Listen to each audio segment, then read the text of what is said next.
we spoke about this last week in terms of calorie cycling and how to have high and lower calorie days. Now, there are other ways how you can manipulate your calories based on what you're doing during the week. And let me explain.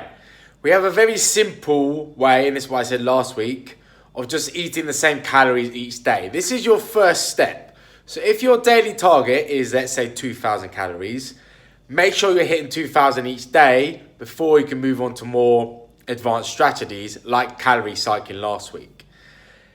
But, and this is for most people, a lot of people seem to eat more calories on the weekend, which kind of makes sense. More social occasions, eating dinner out. And this is absolutely fine, by the way. But this is also where a lot of people go wrong and where they ruin all their progress. I've spoken about overeating on the weekends a lot. I spoke last week about cheat meals and how they're a load of rubbish. And here's a better way of doing it, looking at the numbers a bit closer, okay? So if you're someone who likes to eat a bit more on the weekends, as I said, you have social occasions, this can be useful for you. Now, let's say your daily target is 2,000 calories, okay?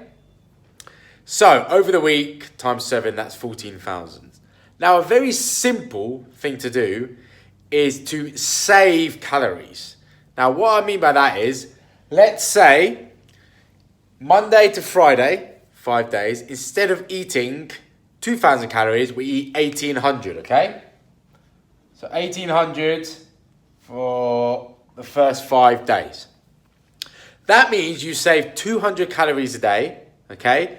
Which means you now have 1,000 extra calories, 200 times 5 in case you're bad at maths, for the weekend, okay? So for the weekend now, we basically have 1,000 extra, okay? Now, that's on top of our normal daily allowance of 2,000, okay? So it depends, obviously, how you split it. You could have, let's say you're going out for dinner on a Saturday, you could have 3,000 on a Saturday and then just have your normal 2,000 on a Sunday, okay? Or you could go 2,500 on each day, or 2,600, 2,400, it doesn't really matter. Depends, you know, what you've got planned, what your life, social life is like. Okay? So this is a very simple way of saving calories for the weekend. Now, there are a few issues which may arise. Number one, let's say your calories are a lot lower than 2,000. And let's say, I don't know, maybe they're closer to 1,400. It's quite hard. You're going to be saving 200 calories each day during the week. You're going to be pretty hungry, okay? And then you run the risk of binging on the weekend because you're so hungry. And all those calories you save, well, you've eaten a lot more. Then you'll be knocked out of a calorie deficit. You won't be losing body fat, okay? Along the similar lines is, let's say your target is 2,000 and you think, oh, I want to eat loads on the weekend. I'm going to save 600 a day. Again, that's a bit ridiculous, okay? Because if you're used to eating 2,000, eating 1,400, okay, it may be possible, but think about it. From an energy perspective, from a training perspective, if you're eating 600 calories under your already deficit, you're not going to train very well, you're not going to recover very well, you're not going to have a good amount of energy, you're probably not going to sleep very well, just to save it for some massive meal on the weekend. If you're planning to eat that much on a weekend, realistically, you're not going to be able to track it, okay? And you're probably going to eat way more than 600 calories, well, 3,000 calories extra, okay? It can easily be done.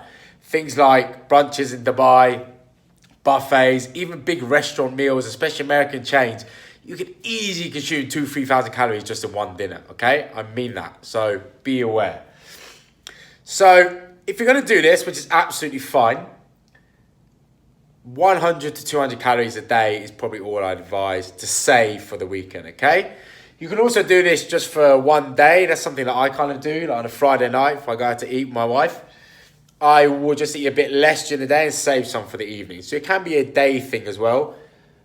But this is looking at it over a whole week, because most people normally they're better at sticking to a diet during the week and then the weekend being a bit flexible.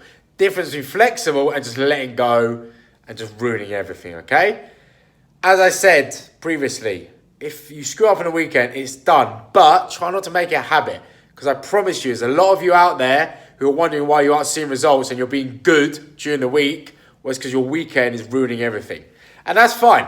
You know, if you're not serious about getting results and you rather drink and consume 3,000 calories every single weekend, fine. But then don't complain because you won't be seeing the results you want, okay? If you are serious about seeing results and you need more help with this and want to ask me how I can help you with this kind of stuff and personalize your nutrition plan and training program for you, then send me a DM and we can chat.